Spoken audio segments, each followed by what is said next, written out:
Hello everyone, it's Chris Munch here. Today is going to be a really awesome session, and first of all I want to congratulate you for coming on this session. Last week, or last month, we ran a free session on keyword training, and that was a very busy call. So a lot of people jumped on and they were really interested in learning about what I do to select keywords. And it was a brilliant strategy, very useful, can make you a lot of money. Now what's interesting is a lot fewer people have registered for this session. And thanks, Bill, for saying the last session was excellent. Appreciate that.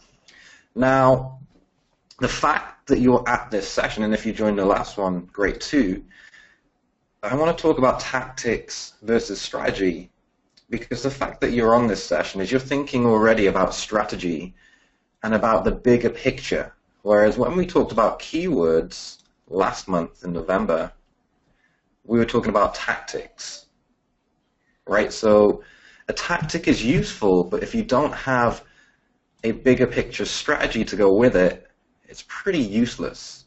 And the majority of people, and it's a normal human trait, the majority of people get caught up on tactics. That's why you see a lot of people jumping on blog posts that give you some cool little tip that you can implement. But these little individual things don't count for much. And in fact, on their own, they're not going to do much unless you have the overall strategy. And so someone who's going to be very successful in business and making money online in their projects is going to cover both tactics and strategy.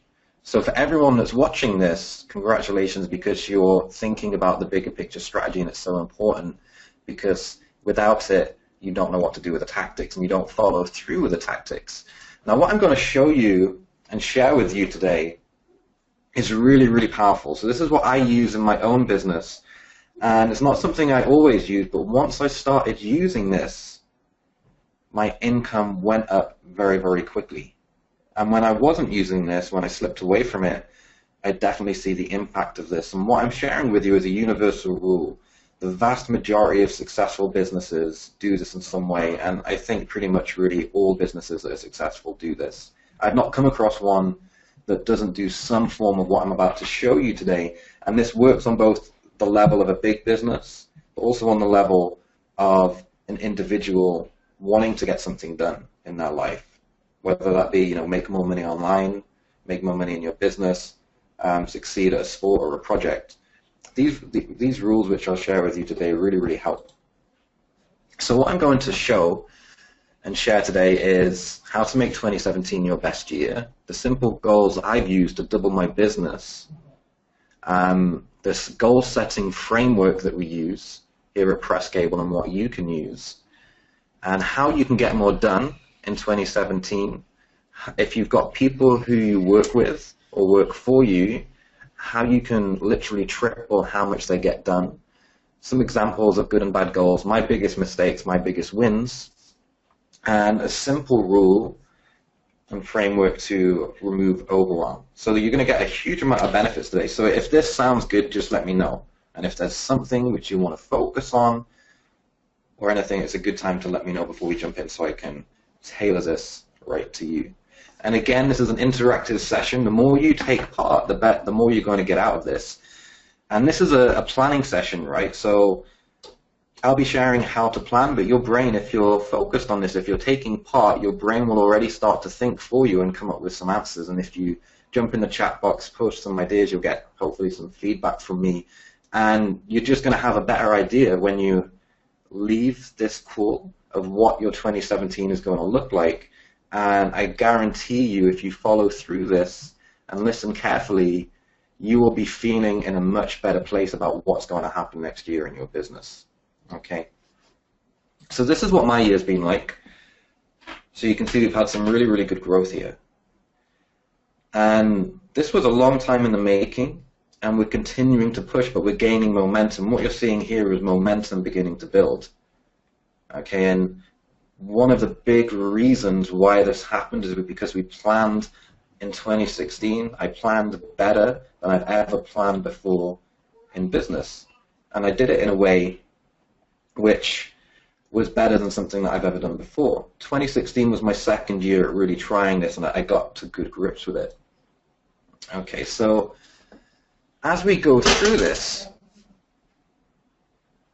and by the time we get to the end of this, there's going to be 3 potential outcomes which you'll experience. And so there's really 3 types of people on this call with you today, and you'll be in one of these groups. After you've heard what I'm going to share with you, you're either going to run because it scares you or it intimidates you, right? And it makes you realize in some way that this might not be right for you, this whole online business thing. This will happen to some people.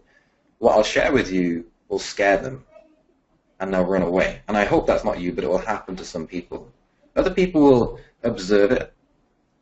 They'll pay attention, they'll really like the information, they'll see that it's really useful, they'll agree with it, and that's about all they'll do with it.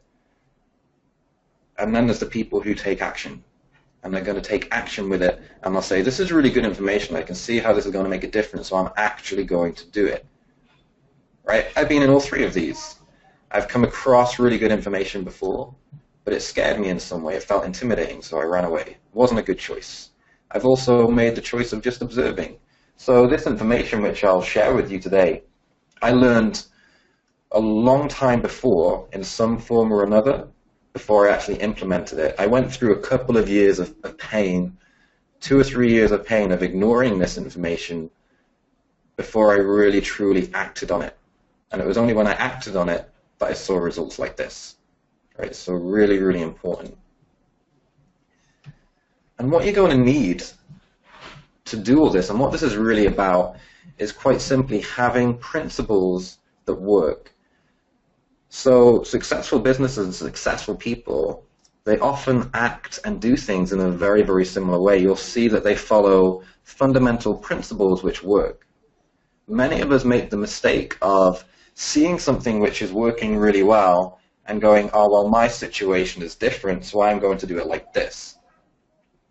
I've had conversations like this before in the past with people who come to me, I'll make a recommendation and I'll say, no, my situation is different, I'll need to do this. I've also been that person.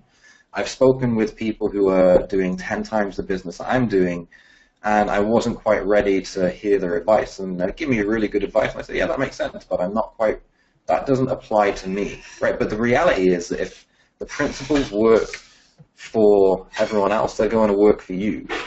And so it's really important to have the discipline to be able to do that and follow through.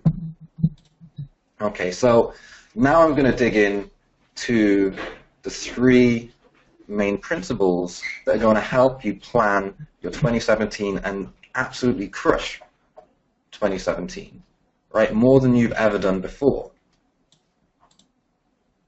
And the first one is that you plan bigger. Right, and this doesn't mean that you just create some like big number and say, I'm going to make $1 billion. What it means is that we have a tendency to underestimate what we can achieve.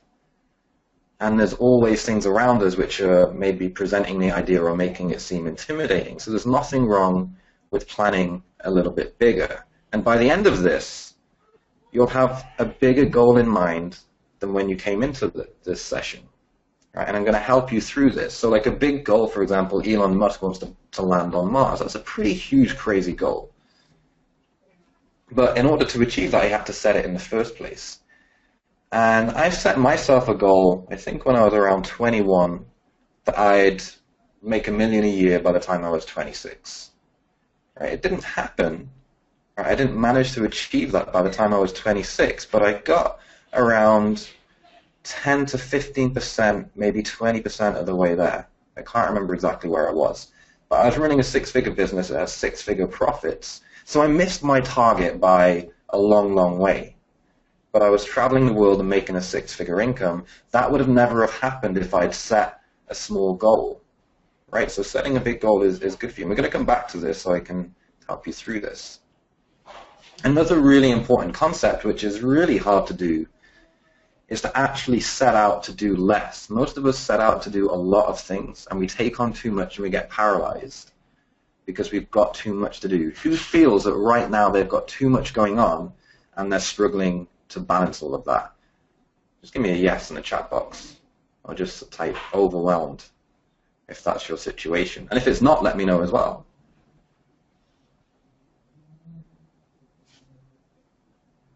Right, so if it's not your situation, then let me know. You know, like if you've got it down and you've only got a few little things that you're focused on, or if you are overwhelmed and you've got too much on, then let me know. So, just going to show you here, right? My keyword, if my keyboard shortcut works. Here we go. So this, you normally can't see this, right? But now you can see the comments that appear on my screen, and you can see the yeses are overwhelming here. So most people are trying to do too much. If you're overwhelmed, it's usually down to the fact that you've taken on too much to do at once, right? And so picking the right things to do is really important. And we're going to come back to all of these. And then importantly is steps, right? If you're going to climb Mount Everest, if you just turn up at the base of the mountain and just start walking, you're going to die. And it's the same in business, same in your online venture. If you don't work out the steps that you're going to need to take, you're walking a very dangerous unknown path. And so it's really important to figure out the route which you're going to do. And I'm going to show you how you can do all of this today. It's not going to take very long. Now, all three of these are incredibly important. Okay? All three of these things, thinking bigger, doing less so you achieve more, and working out the steps, you must do all three of these things. It takes some time, but it's actually very easy to do. And you're going to feel amazing after you've done it. Because if you don't do it, if you don't plan, it's like carrying a ball and chain in your business. You can't compete. You can't. There's just no way that you can really survive without very clear planning to grow your business, to grow your online venture, to grow your profits. You need it in some form or another, or you're just going to be held back in a massive way. You might be able to succeed despite it, but you're holding yourself back. You've got this massive ball and chain hanging on your ankles, pulling you back on every move. Whereas if you actually do all three of them, you're like this guy here who's picked up the ball and chain and he's swinging it, right? And you can knock out your competition because you're moving with such momentum. And so just having this is so powerful. We moved ahead of our competition very aggressively this year, and a lot of it comes down to the way in which we plan things. And so we're going to do a little exercise now. And I love this exercise. It's amazing. And what I call it is, this is going to help you do these three steps. And I call it compare and join. So we're going to compare and contrast to someone or something or a company that's in a bigger league than you're in right now, right? Because if you think about it, in life you learn from someone who's gone through it before. That's how we grow up. We learn from other people, from elders who've been through the same things before, and that helps us learn how to go through life. So wouldn't you want to do the same in business and in trying to make money online, in trying to grow your online venture? Right? You want to look at the people, the companies that have done what you want to do and figure out what they are doing that you're not doing. So I've done this exercise before. It's an exercise I made up, but I'm sure it's probably in some books because I doubt I was the first person to think of doing something like this. And so we're going to do this together. We're going to say what you do and what someone or a business in your next league does. So this is really important because, first of all, you need to think about who is it or what is it that you want to emulate. You might not be sure exactly who it is right now. So, for example, in our company, we were an R seven-figure SaaS company. And as I was growing into a seven-figure SaaS company, I would look at other seven-figure SaaS companies and see what they were doing and compare that to what I was doing. And now I look at eight-figure software companies or even nine-figure software companies and look at what they do compared to me. For you, it might be different, but you want to think about where you want to be, what type of things you want to achieve.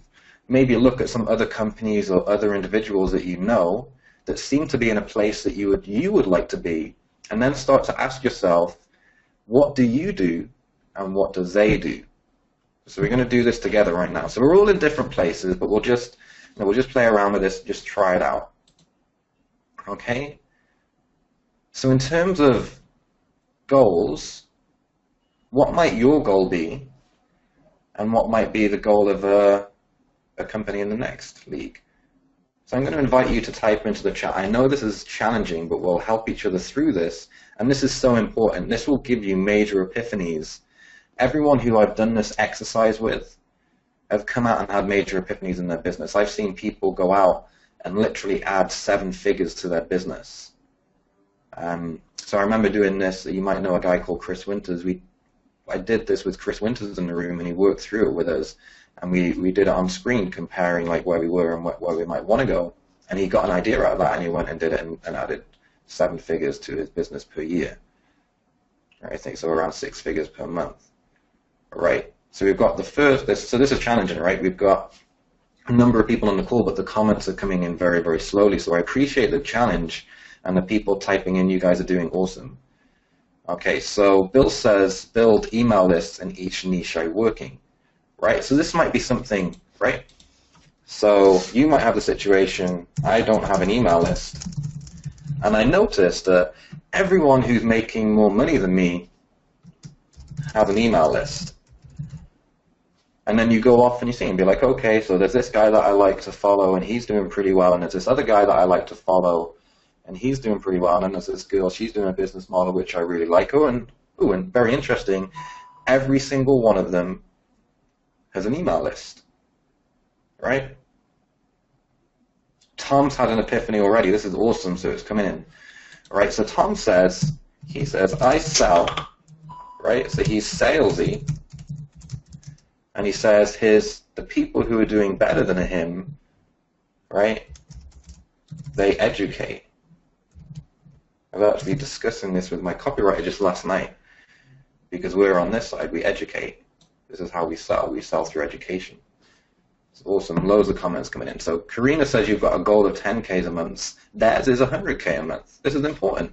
So your goal, and I'm just going to put a number in here, but it might not be too important what the number is, but your goal might be, say, 10K per month, whereas the guy in the next league, he's doing 100K a month, or he's aiming to do 100K a month, right? Yeah, Ian says he didn't build an email list, right?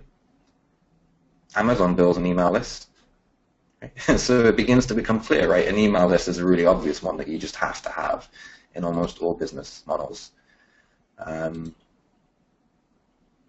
So Sophie says the guy in the higher up league is doing 100% commission. So we're just going to say higher commission here, but not specific.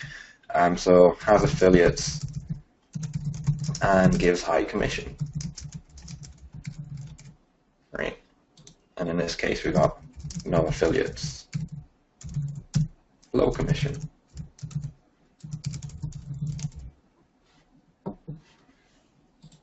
Right. So Champ says specialized skill. So for example, strong on FB, knowledgeable on YouTube, make softwares and selling them. So I'm not too sure what the comparison there is. Maybe it's building a specialized knowledge. You can, okay. Yeah, okay, so Champ says no specialized skills. So here we'll put unfocused skills, and maybe could also call that jack of all trades, right? You've tried a few different things, but you've not specialized. Whereas these guys have built specialized skills. Interesting. That's great. So Isaac says they have learned how to market themselves, if I have not yet. So marketing skills are definitely there.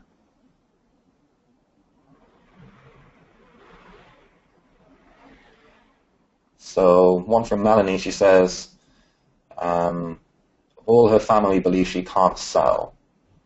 And everyone who does sells. Yeah, so this is a very common one. Right, so afraid of selling, right, versus focus on selling. Or so afraid of selling, sales is very important. You'd say focus might be the wrong word, but it's very, very important. So this is true. And like Melanie, I can completely understand this because I was afraid of selling. I think if I asked my family when I started out if I would be able to sell or I'd be a good salesperson, they would laugh in my face, right? It just wouldn't be something that they would consider that I would be very good at for people who knew me. And I just learned the skill, and I've taught the skill to others. And so, you know, I think there's some stereotypes of what makes a good salesperson. So you imagine, you know, the extroverted car sales guy who's, you know, got a lot of charisma and things like that. But actually, like, that can actually work against you in some cases, especially in B2B selling. That high charisma, high energy salesperson actually can be a bad salesperson in B2B in selling SEO services. And there's a variety of different methods of sales, and so you can actually find what meets and what fits your personality.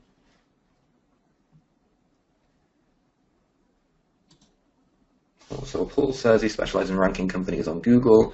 Other companies do better at marketing their service. So I'm not too sure the comparison between the two. So I want to try and like keep a comparison. So a comparison might be, for example, you specialize in ranking companies in Google. The people who are doing better than you are focusing on delivering leads to businesses from Google. That might be an example. Mike says, so what do you do if you don't have a list? That's what we're doing right now. So we're building a list. So it requires some thought and thinking and identifying some people who are in a position that you would like to be in and starting to notice the difference between them. So you might not, you might not be in a position to know that right now, but probably you already do. Probably you already know it. You just need to sit down and think about it and it could come out. Okay, this is another one. No employees or contractors, right? Whereas the next league does have has employees or contractors. This doesn't mean that you have to do this. It doesn't mean that you have to move it. It's just good to be aware of, right? So let's say you're looking at going from 10K a month to 100K per month. Like, okay, so like everyone at 100K per month, they have 5 employees or 5 contractors or 5 people helping them out part-time, whatever that might be. And you say to yourself, I never want to have anyone work for me. Then you know that you're going to have a big challenge, that you're going to have to do it in spite of that, and maybe you might want to reconsider it, right? And there are cases, that you can grow to quite a substantial income without having employees or contractors. But typically a threshold, there's a threshold where you'll see that employees or contractors really come in. And at the end of the day, that can seem intimidating, but they really make your life easier. If you're at the more beginning stage, you might be intimidated by that. Let's see. So lots of comments have come in, so I might not get through all of these, but I'll try and get through some more. These are really good. Okay, so someone said they don't do webinars, whereas their competition does weekly webinars. Now, this might not apply to your situation, the business or the person which you might want to emulate and get to where they are. They might do something different, but in this case, then for Leslie, he's still not doing webinars, but his competition or the people who are doing something that he'd like to do and get to, they are doing weekly webinars. Now, this has already been incredibly helpful at this point. And we're doing it as a group, so it's not specialized or focused on any particular business. If you sit down and do this for yourself, it's absolutely massive. And it really only takes about 30 to 45 minutes to really sit down and give this special attention.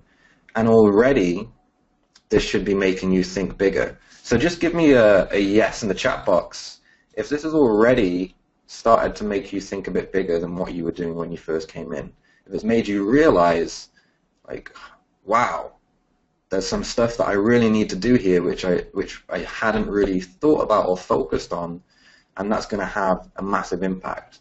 Now, it's crazy because I meet people all the time, and they're at a certain stage in their business, and they're stuck there, and they've been stuck there for years. And so I'll say to them, well, right, that all the other people who've been where you are, and they got and let's say they doubled their business, right? So let's say all these people that were at where you are, and then they doubled their business, they broke through where you were at, they broke through this limit that you were facing. They all do these three things that you're not doing. And I have this conversation with a lot of business owners quite regularly in some form or other, and I'll say, look, all these guys who are at this stage that you want to get at, they're doing this, they're doing this, and they're doing this, they're doing A, B, and C, and you're not doing A, B, and C. And then they'll give excuses about why they're not doing A, B, and C, why they don't want to. And ultimately, they're not going to get where they want to go because they're refusing to do A, B, and C. And in some cases, they actually want to do it, but they didn't know A, B, C existed because they never did this analysis. Or they just might have some fear. They might know they need to do it, but they don't take action on it, which is even more common. The most common thing is people figure out this stuff just like you have, but they are unable for some reason to take action on it. And this might be stuff which you've known a while, right? So many of us have probably known that we need an email list. I sat for ages in my business without an email list, and it went on for years. And then one day I had an email list. It took me like an hour to set up. And I was like, why didn't I do that 2 or 3 years ago? I'd have made a lot more money. And so we'll get at how you can bring this stuff out and make it happen sooner.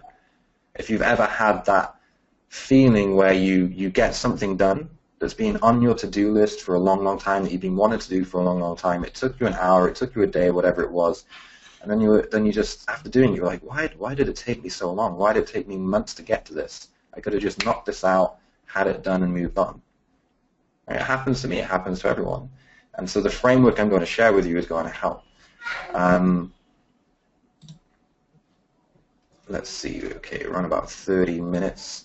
I'm going to add a couple more things just to this list because I think it's a great exercise. All right. So Gary's got a great one. He says, doing lots of little tasks. Right? He's got a lot of little tasks. And in the people in the next league, their little tasks are done by assistants or VAs. That's a great one. Just call it assistants. Save space. That's a great one.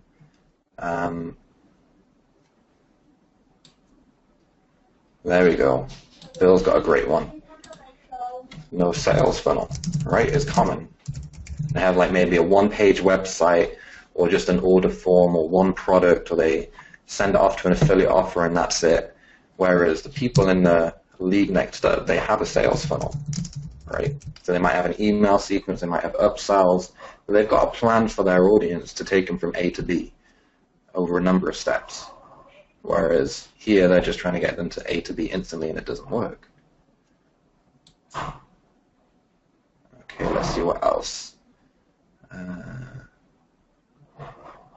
So Sophie says, and I'm going to paraphrase this a little bit, but she's essentially saying, so she says she's got personal interaction products. So essentially here, trades time for money. Okay. Whereas here, trades product for money would be a good way of putting this. So she says that she's doing lots of services which require her own time, whereas the competitor has worked out a way to do it more automated by maybe selling product like videos, things like that, rather than trading time. So it does it in a more scalable way. So that's a common thing we see as well. I'll pick one or two more. Yeah, Greg says building specialized skills is key. Yep, that's true. So it's another one. We could put this another way, and this is this is a broad comment, but it's very, very true. Is the people in the next league up are very likely to be more focused than you. They'll be focused on way fewer things, and you'll be focused or splitting your focus among a lot of different things and not gaining much traction with each. This is a very, very common pattern. Yeah, that's a great one. So Isaac says that he's doing a lot of work but not completing anything to the end, which is great. So you're essentially a starter, whereas these people are finishers. So they get things done, whereas you get things started. But you can't move forward unless you actually get things completed. Okay.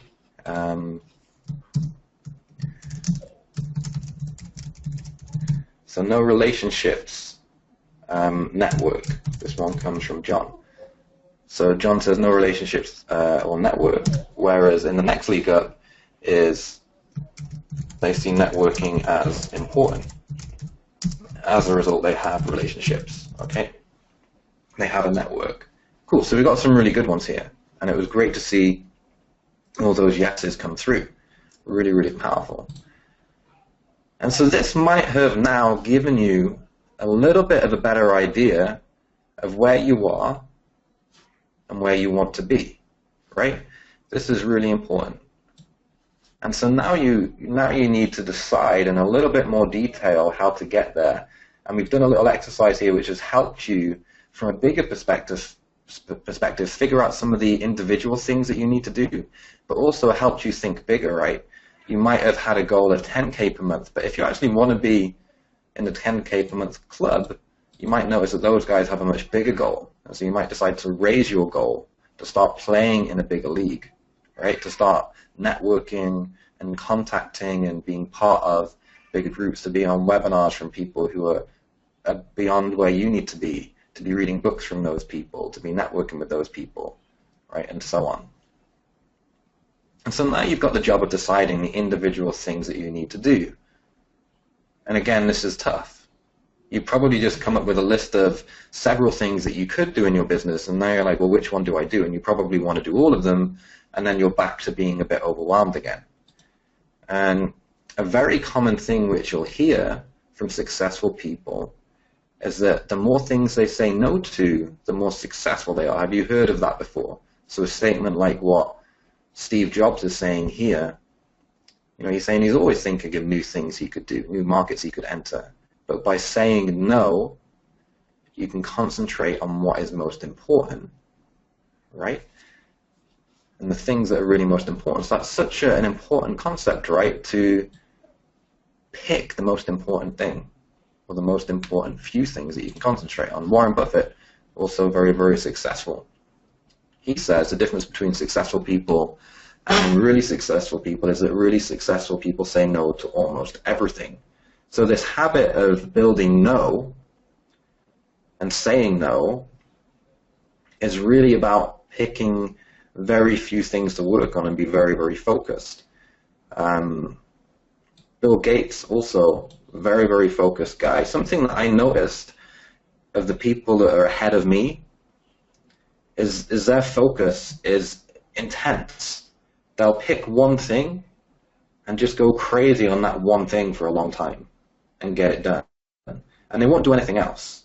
So where I might run my business and have a hobby on the side, they'll just go all out in. So the more that you can increase your focus, the better. You don't need to be like Bill Gates, but if you can become more focused than you were 2 weeks ago, that's a win, right? That's going to get you tangible results. That's going to play in to your profits and your success in your business. So I've got a challenge for you, right? So in your business, you're often given a number of different things which you need to go after, and we often try and go after all of them. Now, if you were faced with these two rabbits, which one would you go after? Tell me. Type it in the chat. It seems silly, right? But there's a reason for this. So just type in the chat which rabbit you'd go after. So Scott goes for the bigger one. Ricky's going for the smaller one on the left. He looks a bit cheeky. So a lot of people are going for the bigger one because they think he's going to be fatter and slower. And John says both with a shotgun. Interesting. Ashish is not sure. Sophie says one of them, right?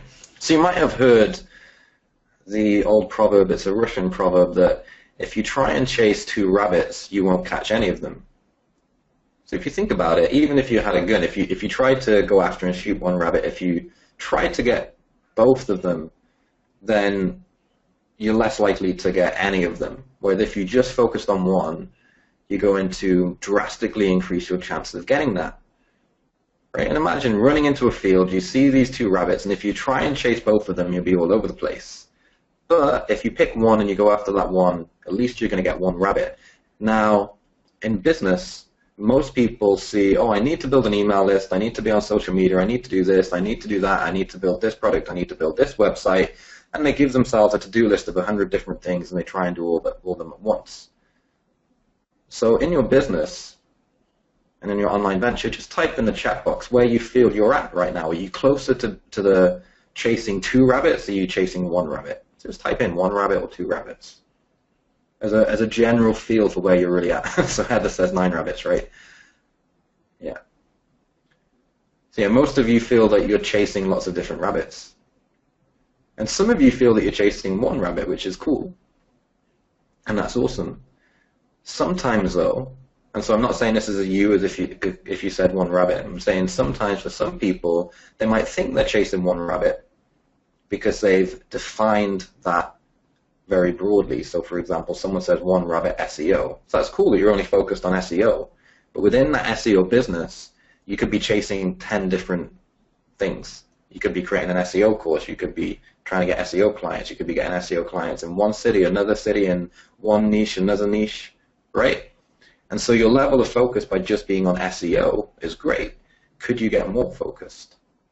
And typically the more focused you get, the better. And we have a tendency to spread ourselves too thin, so almost always in any situation. And I'm someone who's focused in business. I can still and need to improve my focus. It's something I battle with.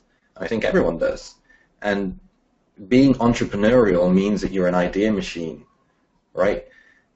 Being into marketing tends to mean that you're going to be coming up with lots of ideas, being exposed to ideas, and so it's going to encourage you to try out new things. But you've always got to pick the 1 rabbit. But the question is then, how do you pick? So just give me a 1 in the chat box. If you're feeling a little bit confused, a little bit of anxiety, a little bit of overwhelm, or just feeling a bit of a challenge about picking what you need to do. But you know there's some things that you need to do, but you struggle to find out which one it is. You've got a bit of a problem with doing that. And if you don't, just type in number 2. If you think you're like, oh no, I know straight away, I know what I need to do, type in number 2. Right? So the ones that are coming in like crazy, we've got 1, number 2 from Bill. So Bill's the only one that's got it going on. He knows what he's doing. Oh, I'm Penny as well. But the majority of you, 95, 98% of you are saying that you find a challenge in picking the thing which you really, really need to do. And it is a challenge because so often you've got one opportunity and another opportunity facing you, and you don't, and both of them are very good, and both of them can do well, and you want to do both of them, but you can only do one. How do you pick between them? It's very, very tough to do, right? So I'm going to give you a framework to help you with this. And most of us just get caught in and Karina says she had the paralysis of choice. She couldn't decide. And most people just stay in this situation. They don't decide, and therefore they keep doing lots of things, or they just kind of drift along. You're not going to succeed very well if you're drifting. And so what you need and what can help you with this is a focused vision on what you do. And another word for this is core focus. So this isn't a specific goal like I'm going to make $1 million. It's figuring about the environment, about the field in which you're playing and where you are in that field. Okay, and if you figure this out, it's going to help you decide which things to pursue, because you can say, does this fit in my vision or not?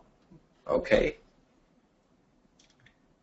And successful people do this. Even if they don't sit down and do this as an exercise, they've done it in the back of their mind, and if you ask them, they'll have a good idea of what they're focused on. So here's some rules. This is a challenging thing to do, and a lot of people have anxiety around this because they feel like setting a vision or a goal like this, or a focus, is like a big reflection on who they are and their personality. So if they say that they want to do something in particular, it like almost defines them as a person. But it doesn't define you as a person, it's just a project that you're working on. And so if you give it less weight in that respect, if it's just the focus for your product, or the focus for your project, then it's a little bit easier, and it takes the ego out of it a little bit. And the point is that any vision is better than none. So if you don't write anything down, if you can't come up with anything, then it's unlikely you'll get anywhere. Because if you think about it, when people are successful, when they achieve something that first started as a thought in the mind, they had a rough goal, a rough thought around what they wanted to do, and then they went out and acted on that. So if you can't really write it down and put it into words, then wherever you want to go is so unclear that it's very unlikely, almost impossible that you're going to get there. So it is important to have some kind of vision. You can always change it, refine it later, but you need it. Also needs to be specific, right? But not a tangible financial goal. Financial goal doesn't really talk about the field in which you're playing. We can do financial goals separately, but it should be specific. It shouldn't be just like, I'm going to make lots of money selling stuff online, right? Or I'm going to start a software business. That isn't specific. That's very, very general. And that won't serve you very well. The more specific you make it, the better results you're going to get, because your mind will subconsciously help move you towards that specific thing if you've laid out what it is. And something that can help you with this, which we've done, is to think about what you could do better than anyone else, which also sounds, and I'm going to give you some examples in a minute, but this sounds intimidating, right? It's like being the fastest runner in the world. But it's about what you could do better than anyone else, and you can be very specific with this, and I'll give you examples in a moment. But it's not saying, I'm going to build the best software company. It can be super specific and be like, I'm going to have the best SEO, link building software that serves, Mauritius, right? So it's really specific, a very specific location and so on, right? And you might have the chance of being able to do that. Doesn't mean that you will. It means that you could potentially, if you put everything into it, if everything worked out right, that you have the potential to be the best at that.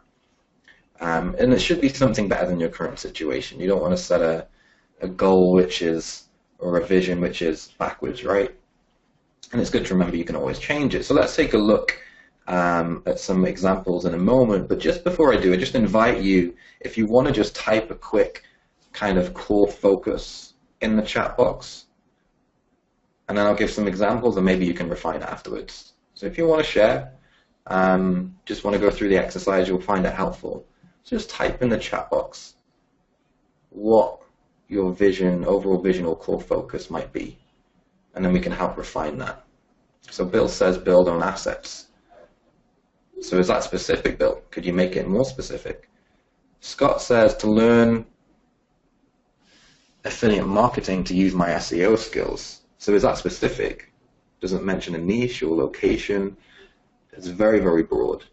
So these are great starts, by the way, because this is what you do. This is how I do it. You build on something and then refine it. Okay. And this will be a challenge. It's definitely a challenge, but you can always change and refine it later. Stephen says local marketing lead gen. So that's the area that you're going to play, but what are you going to do in that area? So Karina says selling leads from digital assets to recurring clients. Getting more specific now. Maybe you could add in a niche or location. So Ashish says, we have a web hosting business to sell hosting. That's awesome. Cool. So you know you're in the hosting business. But what are you going to do in the hosting business? Says thousands of hosts. So can you be more specific in the field within the hosting business that you're playing in? Tom says about app developer for small businesses than anyone else. Okay. This is good. There's more specific. It's good. So we're getting there. Maybe a specific type of apps. Maybe a specific type of small business. Maybe you can define what a small business is. So you can get even more specific. Right? So learn how to advertise on Facebook. So this is about acquiring a skill. And so it's about acquiring a tactic. So acquiring a tactic is more of a goal than a vision. Okay, a vision might be the best Facebook advertiser for small businesses in San Diego that serve the medical community, for example. And so you might not know that specificity yet, but if you set out a rough goal or a rough area, then it's better than like just having a goal to learn Facebook or a vision to learn Facebook. So Leslie says, have a great blogging community better than Huffington Post. Awesome. Cool. So I would challenge this vision is why do you want to be better than Huffington Post, and why is Huffington Post setting the bar? Can you be more specific in what the Huffington Post is doing and what you might do differently or better, and maybe define the word great blogging, so like a great blogging community, define a little bit more about what that means. Maybe like the Huffington Post focuses on a lot of political stuff, so you're going to be in the political niche and so on. So you can get really specific with this, and this really helps you. And this might sound counterintuitive. It might sound like you're limiting your outcomes when you get more specific. But time and time again, I've gone to people in businesses who are doing like 8 figures per year, and they'll look at my business and say, well, you're not focused enough. And I'll look at like how they grew. I'll take someone who did something crazy, like, you know, went from 0 to $1 million in a year, something crazy like that. And you'd think they'd be doing 20, 50 different things, and they'd be like, no, I just started with one thing in one city with one type of client, or, you know, it was just very, very specific in what they chose to do. It's like, okay, I chose to sell one type of product in one marketplace, which was Amazon, and just to grow, just to focus on that one thing rather than launching 20, 50 different products, for example. Right, so really, really specific. We got some great ones in here. So hopefully that's given you a great idea. And there's so many comments coming in, can't read them all out. But the fact that you're typing in all of these, that you're engaged with this, is awesome. So let's look at some examples which are specific. And you can make these even more specific, like the one that we have, a press cable is even more specific than any of these. And it's only probably going to get more specific over time as we learn about our market and what exactly we want to do over time.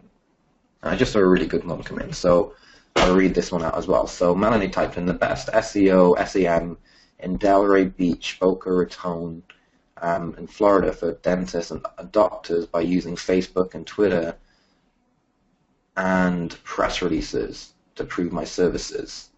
Right, so that's a really specific vision. She then added in amount of clients and the goal for income, but you do that separately. But the vision is awesome.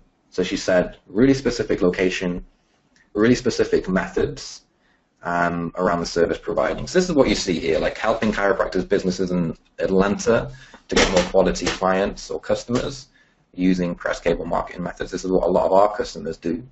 They might not do it for chiropractic businesses, they might not do it in Atlanta. But the people who are more successful are the people who focus on this particular niche in a particular location and build on that. Right? So to begin with, they're very, very, very focused. And this is much less intimidating than saying I'm going to be the best, or I'm just going to use press cable marketing and get clients. Being this more specific is actually going to make the outcome much better, and it's less intimidating because it's not just doing everything and anything. So an e-commerce example of selling up to 5 pregnancy health supplements and being the best in their category and their top seller, or building the best and highest traffic review and information sites on kids' cameras and then repeat it in 3 related markets. So, you know, like this is an example, you know, building a site like this. Most of us on this call, if we just focused on that one thing, we could probably do that better than anyone else is doing right now, if that's all we were focused on for the entire year, right?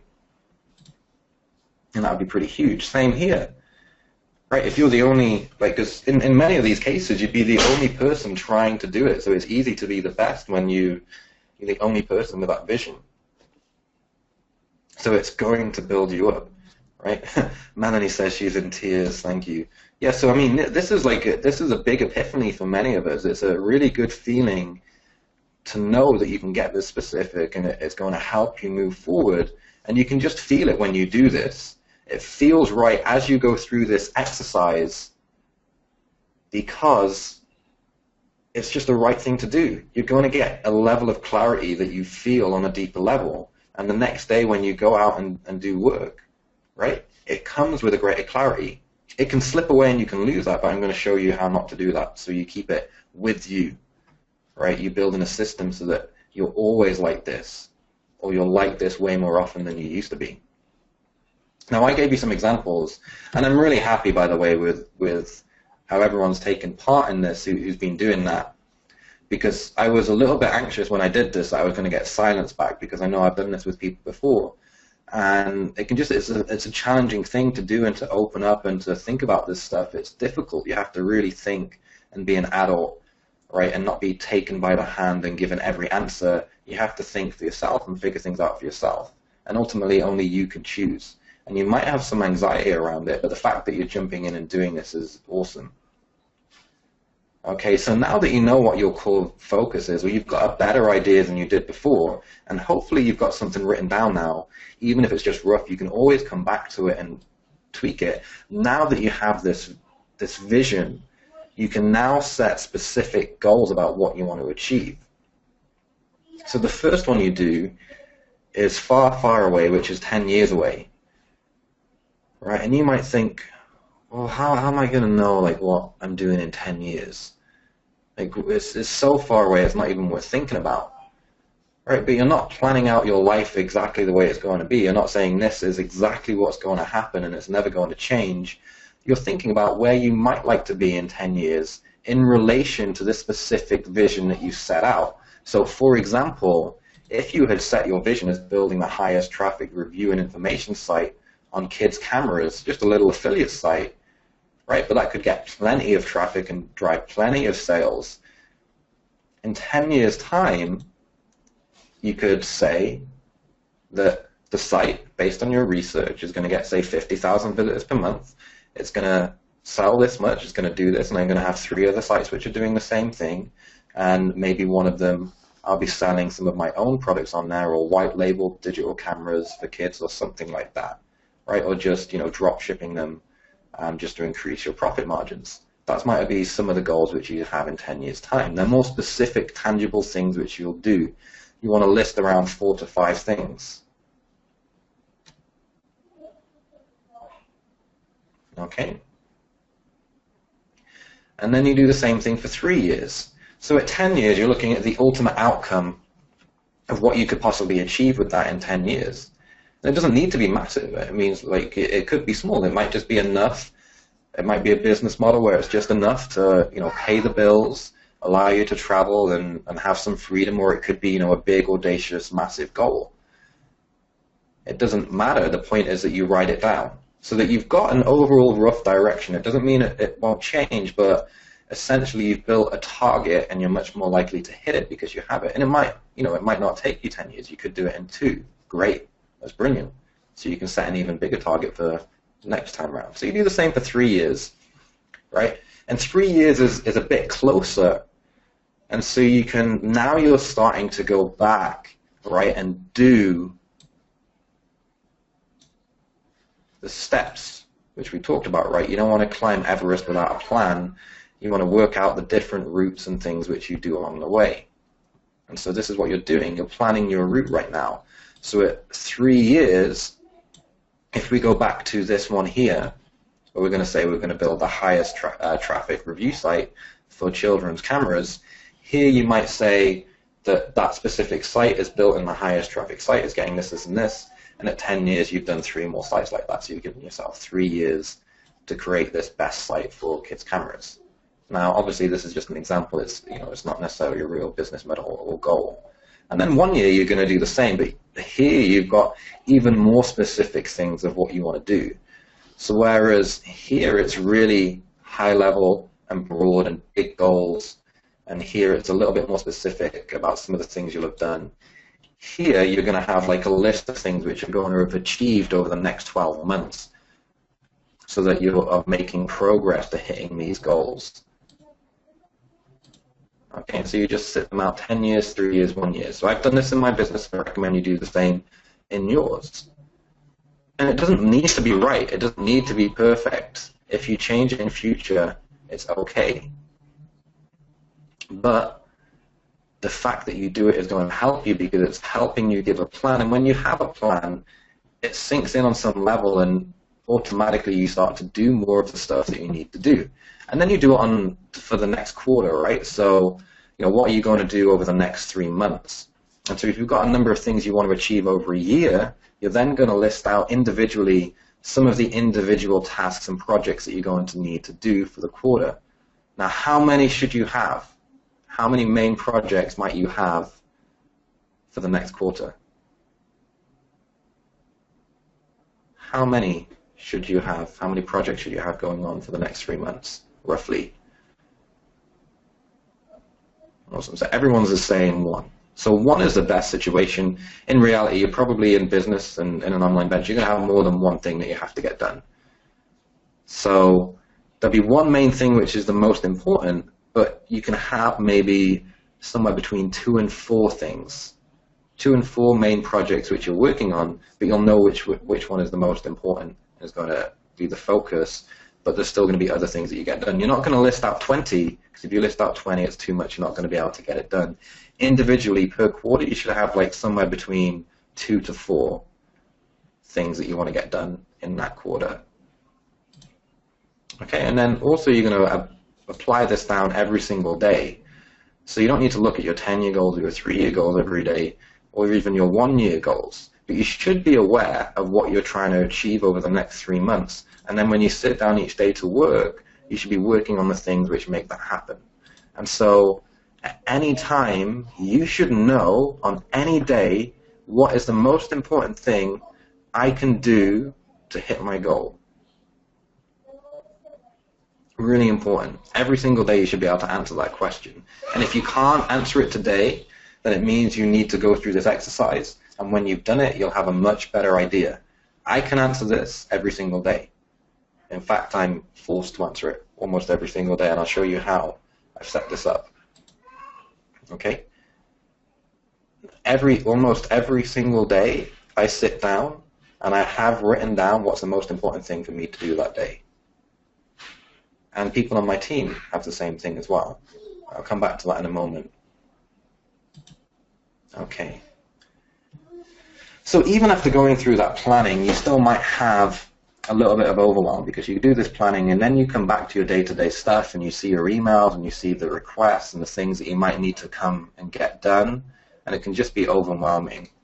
And if you're in this situation, and I need to do this every now and then, is I'll print out all my to-do lists, right? All my notes of things that I'm trying to get done. If I've got a bunch of emails and stuff that I need to get through, I might write down what projects are related to and things that I need to get done. So essentially I can go out with a big printout on my brain, and I go somewhere. I often do this on flights, actually, because like I don't watch movies on flights. I tend to use that time. I just have a habit of using it for like reflection and planning and reading. But you might go to a park, just somewhere where you're away from a computer and you're away from distractions, and you sit down and you do 3 things. And I'm going to write this out for you so you can see. Maybe I'll just make a new slide, it'll be easier. Right? So clearing overwhelm. Right? So you're going to need like kind of 3 pieces of paper, and you might need more, but essentially 3 sections or 3, you know, like if you had a massive piece of paper, it's just, you're going to have 3 of them. And so on piece of paper number 1, okay, number 1, you're going to list out everything you need to do. Okay, so you list out absolutely everything. You get all your to-do lists, everything you can possibly think out, and you just sit there and you list out every single thing. Not just what you have to do in your business, but everything that you're trying to get done in your life. You know, maybe it's you've got to go collect something or pick something up or get something done. Whatever it is, you list out absolutely everything. You sit there until you just can't think of anything more, and you should have some resources of like to-do lists and stuff with you, and you sit and do that. Okay? And then on number 2, you just take the things which are critical, right? And you set maybe a max of like 10% of the things that you feel are critical, that you need to get done right away. There's some urgency to it. And so you get your number 2 piece of paper and you write that down, critical. And then number 3 is you simply write down what you need to do today.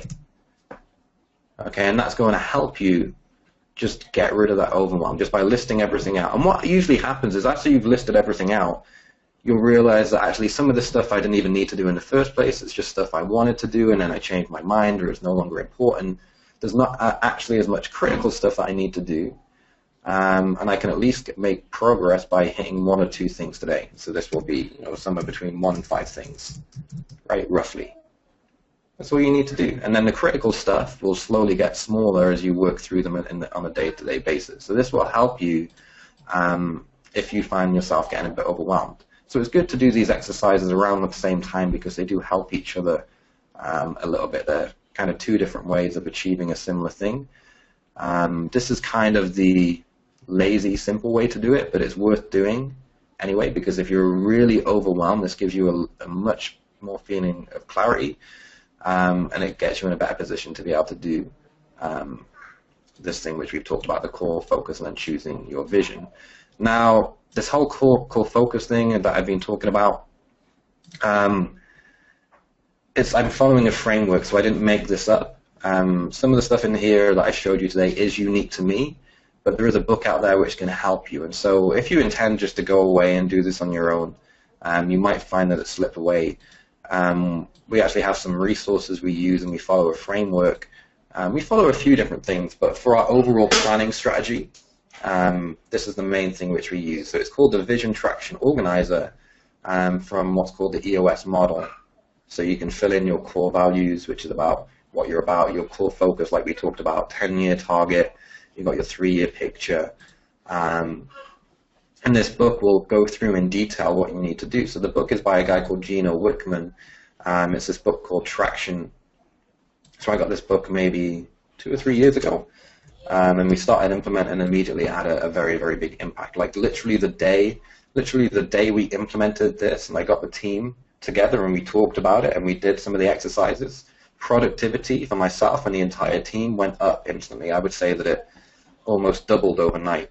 So this is a really powerful book. And even if you don't have a team, and even if you don't want to make a big company, this is still really important to do. We had VAs, I had our VAs on our team read this, right? And they said this was helpful for their life. So they're not people who are running a business, they're working for us, doing the tasks they do each day, but they found reading this book still useful. We got the entire team on board. So I'll put this in the chat box if you want the link to grab this book. So that's in the chat box now, I think. Yep. Cool. So it's there if you want it. Another resource that we use in the company, I mentioned that every single day I have to think about the most important thing. Well, I have a conversation with a computer program every single day, or almost every single day. Sometimes I slack off and don't do it. But the program which I use is Slack. Slack is it's like Skype, but for businesses. And so it's like a team version of Skype. Really, really cool. So if you do work with a team, Slack is a great way to communicate with them. And it has a lot of cool features. And one of the add-ons you can buy is called Geekbot. So this is what we use. But you could just do something very simple of just using a simple reminder that asks you every single day that you have to answer.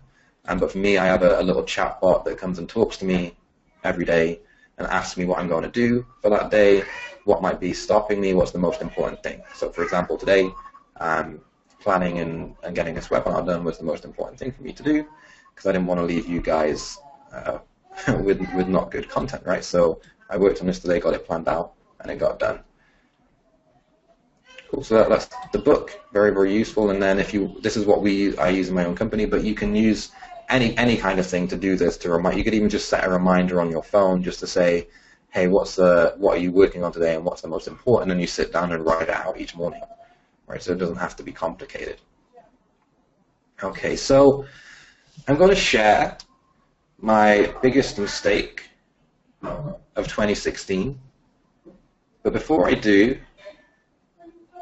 can you share yours just in the chat box? I think this is really a really helpful exercise. I actually struggled with this. So I promised I was going to share this, and then I sat down and thought, like, what was my biggest mistake? And it was a hard thing for me to do because we've had a good year, and so I'm feeling kind of good, proud of myself, proud of the team. But there's definitely mistakes which was made. So it was important for me to realize that so I don't make the mistake again. So what was your biggest mistake in 2016? So Paul says not focused enough. John says not finishing products to get them online. Karina says I launched something without being ready. Actually, I don't think that's a mistake, Karina. I think that's a win. If you launch something without being ready, It's great because it means you learned and then you can launch it again. If you launch something that's not ready and it flops, and so what? It flopped. Just launch it again next month or in 2 months and get it right the next time. If nobody bought it and it didn't do well, then hardly anyone saw it, so it doesn't matter. People think they've only got one shot to launch things, but you've got as many shots to launch things as it takes to get it successful. And so I always think it's better to launch something and fail than not to launch it at all. So John says he didn't finish the products and launch them, and that was his failure, whereas Karina said that her mistake was that she launched when she wasn't ready. But the fact that you launched and got results and learned from that is a bigger thing. So Heather says lack of focus, too many projects. Greg says not being focused.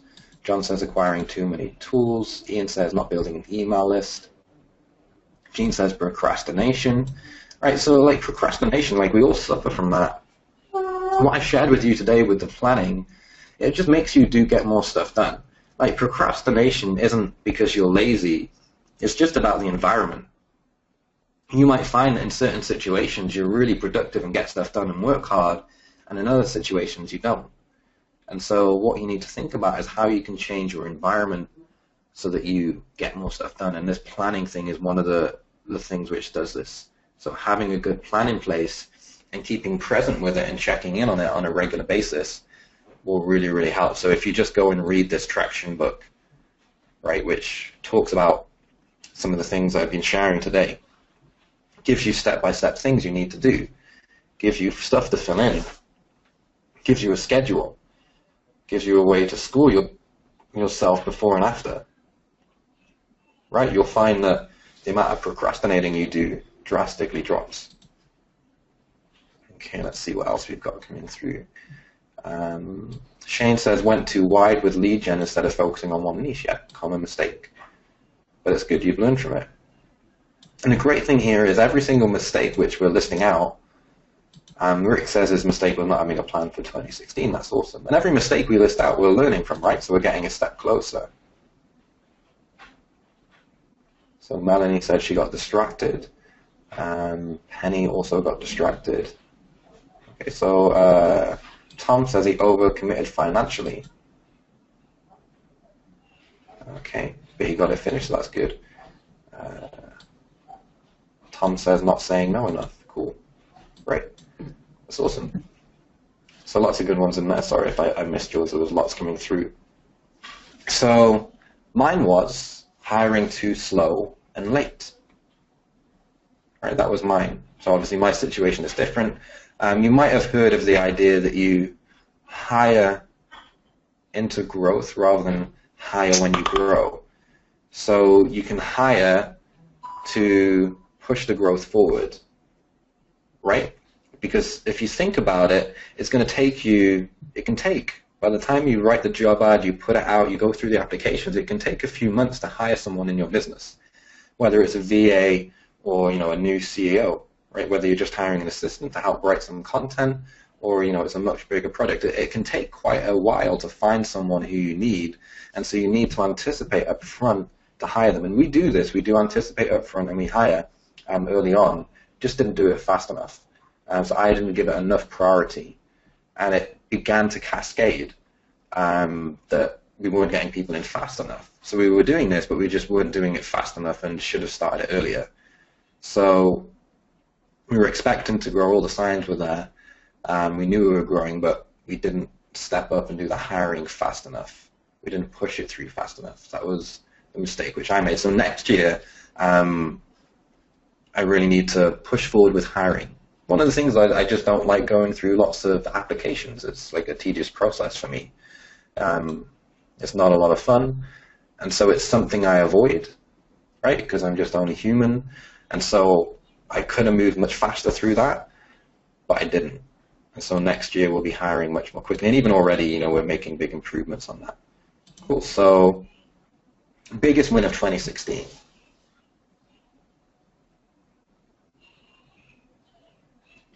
So Melanie's saying she once worked in a company that was in hypergrowth. They got space for employees and had all their tools on their desk waiting and ready. Hired 1,000 employees in 1 year. Yeah, so Yeah, so I mean, that's been a big thing for me as well, looking at companies that are able to hire faster and how they do it and figuring out and doing the same. Yeah, so definitely appreciate that. So there's always ways that you can improve, right, and do things quickly or more effective. And so, yeah, looking at bigger companies for me and hiring is a great thing to do. Um, cool, so biggest win of 2016. I'm going to share mine. What was yours? Just type in the chat box. We'll be finishing up in just a moment. Because it's good to recognize where you went wrong, but it's also good to celebrate the wins. And this is something that you do as part of the actual process as well for planning.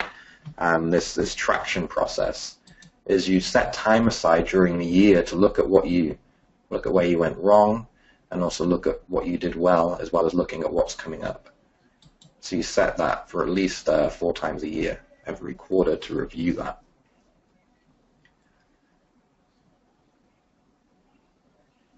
Cool. So Mark says belief in himself. Shane says biggest win was a large contract for SEO. Isaac says partnered with a positive, I think, forward-thinking company. Gaurav gave up a dead-end job. Bill cemented a key business relationship. Rick discovered a new product for growth. Ashish made a product awesome. Melanie made my original financial goal. But not the way I wanted or intended, but you still hit it, so that's something to celebrate. Pull 6 big clients in 6 weeks, that's awesome. That's definitely a challenge to do, so congrats on that. Gary said learning how to do video plus SEO marketing for local businesses over the last 8 months. Cool, so you developed a really cool skill. You come from the automotive industry, the auto industry, so that gives you a really good advantage for using that skill to sell to car dealers, which is great. Ian says wholesale sales increased 50%. That's awesome. Terry said tried everything, did not work. Now I'm going to try PR monthly, see if it works. So Terry, there's something in there where you're saying what your biggest win was, but it wasn't really a win to say that you tried everything and it did not work. So there's a way in which you're talking, which is setting yourself up for failure, Terry. So Terry said, tried everything, did not work. Now I'm going to try PR monthly, see if it works. Right? So tried everything. You haven't tried everything. It's impossible to have tried everything. So telling yourself that you tried everything and it did not work is potentially framing the world in a way which isn't going to serve you very well. So it's like you tried some things which did not work out. But you learn from them. That would be a more positive way of saying from it. So instead of saying tried everything, you could just list out the things which you learned and the skills that you gained, right? And then you set up your goal is now going to try.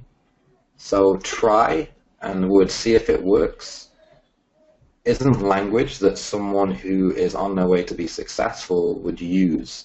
So you might want to think about how you refine a language. Instead of saying now I'm going to try PR monthly to see if it works, you might say something like now going to do monthly press releases for local clients. And there's no see if it works because it works.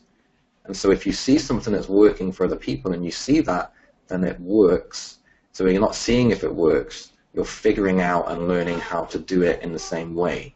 So I'm being really picky with language, but that's part of what I do, like in sales and copywriting and running the company, is to be the words that we use have a big impact on us. Scott says, will we get a replay yet? Tom says, fully realize that I need to simply stay focused one day at a time. Cool. All right, so cool. Some cool wins that came through there. Right, Terry got it. Awesome, Terry. I'm glad that was helpful. So my biggest win was simply making the realization, and this is a very broad kind of touchy-feely one, but making the realization that I was playing in the wrong league. So I wanted to move the business forward, but I was surrounding myself with people that were in the same league or lower than I was in my business. So if like very broadly speaking, and this isn't necessarily the right way to do it, if I said, okay, my business is at 7 figures and I'm hanging around with people who are making the same or less money than me, whereas I want to be pushing to be in the 8-figure range, right, as an example. And so what I realized was that in some way or another, I was playing the game as if I was in League B instead of playing the game as if I was in League A. And that meant some of my goals were too small, some of my processes were wrong, some of the things I was doing weren't quite right. A lot of this actually tied down to the goals of the goals we were setting and the companies and the type of businesses that we were trying to attract. We were playing in the wrong league. And so for me, just that realization to work at a higher level and to raise my game was really, really important. Because it's sometimes so hard to see when you're in it day to day, day in, day out. You don't always get this bigger picture of where you're at, which is why this planning is so powerful. And having this realization, once I realized this, set out with the intention to play in a bigger league, then we essentially saw the growth here, right? So we more than doubled our monthly revenue from where we're at right now. Okay, so it's more than double. So we experienced huge growth, and part of that was overcoming that mistake. Okay, and having that big win of playing in a bigger league. So that's it, guys. I hope this was really, really helpful to you. And 2017 is going to be incredibly profitable for you if you go through and you take action with this. Just type in the chat box just before we head off, just type in think bigger. If you have come out of this feeling that you've got a little bit more clarity and that you've got a bigger goal and a more specific goal of where you're going, even though you probably haven't gone through this exercise, we only just kind of did it, just learning, just the fact we've gone through this and talked about it is massive, and I just see so many people typing in amazing things, so that's great. Awesome. And lots of think bigger comments coming in. Awesome, guys. So wish you a happy Christmas, happy holidays, and a happy new year, and I'll see you again in January. So thank you very much, guys, and may 2017 rock for you. Thanks, and goodbye.